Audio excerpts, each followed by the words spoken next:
మీ business ఏదైనా మీ ఊర్లో promotion చేయాలంటే అది సుమన్ టీవీతోనే సాధ్యం. ఇప్పుడే సంప్రదించండి.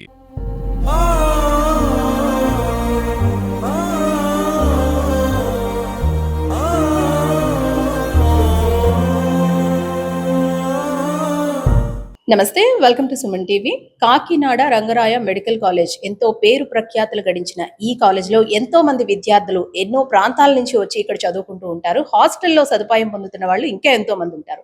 నిన్న రాత్రి ఏదైతే ఉందో రావూరి సాయిరామ్ 2వ సంవత్సరం మెడిసిన్ 2వ సంవత్సరం చదువుతున్న ఈ విద్యార్థి నిన్న అర్ధరాత్రి 1 గంట ప్రాంతంలో ఉరి వేసుకోవడం జరిగింది తన హాస్టల్ రూమ్ లో. అసలు ఏం జరిగింది, ఏంటి కారణం, హాస్టల్లో ఏమైనా ప్రాబ్లమ్స్ ఉన్నాయో లేదంటే కాలేజ్లో ఏమైనా ప్రాబ్లమ్స్ ఉన్నాయో, పర్సనల్ ఎందువల్ల ఈ ఘటన జరిగింది, మనతో పాటు హెచ్ఓడి ఉమామహేశ్వరరావు గారు ఉన్నారు. సార్ నమస్తే అండి. మెడికల్ కాలేజ్ లో ఇలాంటి ఘటనలు చూడడం ఈ మధ్య కాలంలో చాలా అరుదని నేను అనుకుంటున్నాను. ఎందుకంటే ఈ మధ్య కాలంలో ఇలాంటి సంఘటనలు ఎక్కడ కూడా మెడికల్ కాలేజ్ లో ఏదో చిన్న ర్యాగింగ్ తప్పితే మిగిలిన ఏ ఇష్యూస్ మాకు ఇప్పటివరకు కనిపించలేదు. అసలు ఈ విద్యార్థి ఆత్మహత్య చేసుకోవడానికి కారణం ఏంటంటారు? సరైన కారణం అయితే మాకు కనబట్టలేదు. యాక్చువల్గా అయితే ఇప్పుడు ఎనాటమీ, ఫిజియాలజీ, బయోకెమిస్ట్రీ చదువుతున్నప్పుడు ఆ టెన్షన్ తట్టుకోలేక, అంటే ఒక సంవత్సరం వెనకబడిపోతామని భయంతో సూసైడ్ చేసుకునేవారు. ఇప్పుడు ఆ ప్రాబ్లం లేదు. లేదంటే ఫైనల్ ఇయర్లో వెనకబడిపోతే అప్పుడు కూడా సూసైడ్ చేసుకునేవారు. ఈ మధ్యకాలంలో ఏదైనా ఎగ్జామ్ అయినా కూడా ఆటోమేటిక్గా నెక్స్ట్ ఇయర్కి వెళ్ళిపోతారు కాబట్టి ఆ భయం లేదు. సో ఆ విషయం అయితే చేసుకోవాలి, ఎప్పుడు లేదు.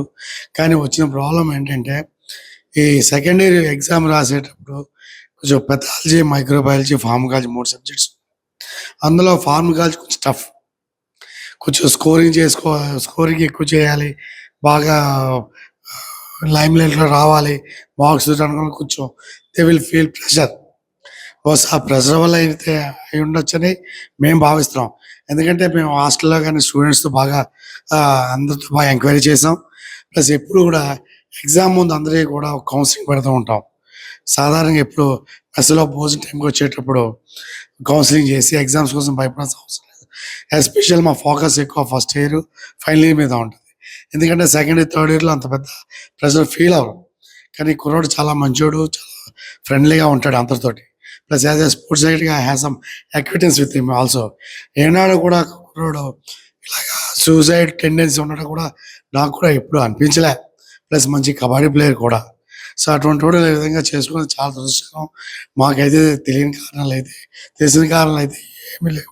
సార్ అంటే ఎప్పుడు తెలిసింది సార్ మీకు ఇలా ఒక విద్యార్థి సూసైడ్ చేసుకున్నాడని? ఏ టైంలో మీకు కాల్ వచ్చింది? రాత్రి 1 గంటకి నాకు వైస్ ప్రిన్సిపల్ విష్ణు గారు, ఆయన ఇక్కడ లేరు, హైదరాబాద్ వాళ్ళ ఫాదర్ బాగాలేకపోతే హైదరాబాద్లో ఉన్నారు. ఆయన నాకు ఇమీడియట్గా ఫోన్ చేసి ఇలా అయిందంటే ఒకసారి చూడండి ఫోన్ చేస్తే నేను ఇమీడియట్గా వెళ్ళాను.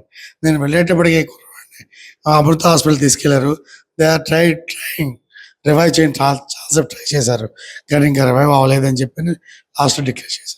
అంటే హాస్టల్ రూమ్మేట్ లో ఒక్కడే ఉండే ఛాన్స్ ఉండదు, అంటే తోటి స్టూడెంట్స్ కూడా ఉంటారు కదా సార్, ఆ టైంలో మరి రూమ్ లో ఎవరు లేరా? ఎందుకంటే ఉరి వేసుకునేది 1 గంట ప్రాంతంలో అంటున్నారు, అంటే 12:30, 1 గంట ఈ మధ్య ప్రాంతంలో అంటున్నారు.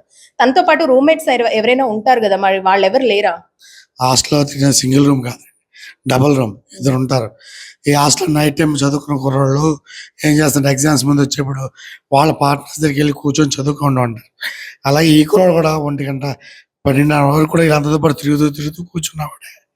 12:30కి నేను రూమ్కి వెళ్ళిపోతానని చెప్పి వెళ్ళిపోయాడట. నేను రూమ్మేట్ ఇంకొకరితో కూర్చొని స్టడీ చేసి 1 o'clock వెళ్ళినప్పటికీ తలుపేసి ఉంది. ఏముందా అని చెప్పి కిటికీలో చూసేటప్పటికి అతను హ్యాంగింగ్ చేస్తూ కనబడ్డాడు. ఇమ్మీడియట్గా తలుపు బదులు కొట్టి వెళ్ళి తీసుకొచ్చి అమృత హాస్పిటల్ తీసుకెళ్ళి పేరెంట్స్ కి ఇన్ఫార్మ్ చేశారా? నైటే ఇన్ఫార్మ్ చేసాం. వాళ్ళు ఎర్లీ మార్నింగ్ వచ్చారు. ఏ ప్రాంతం వాళ్ళు సార్? వాళ్ళు నర్సాపురం బాడిద అనే ఏరియా నుంచి వచ్చారు. థ్యాంక్ యూ అండి. మొత్తానికి మెడిసిన్ 2వ సంవత్సరం చదువుతున్న రావూరి సాయిరామ్ నిన్న రాత్రి 12:30, 1 గంట ప్రాంతంలో ఉరి వేసుకుని ఆత్మహత్య చేసుకోవడం జరిగింది హాస్టల్ రూమ్ లోనే. అయితే చదువుల మీద ఉన్న ఒత్తిడే ప్రధాన కారణం అయి ఉండొచ్చు అంటూ కూడా కాలేజ్ యాజమాన్యం భావిస్తోంది. మరి అసలు దీనికి కారణం ఏంటి? నిజంగా చదువు మీద ఒత్తిడి వల్లే ఈ ఆత్మహత్య కారణమయ్యిందా, లేదంటే ఇతర కారణాలు ఏమన్నా ఉన్నాయా అనేది పోలీసుల దర్యాప్తులో తేలాల్సిన అంశం. కెమెరా పర్సన్ భాస్కర్తో అనుశ్రీ, సుమన్ టీవీ, కాకినాడ.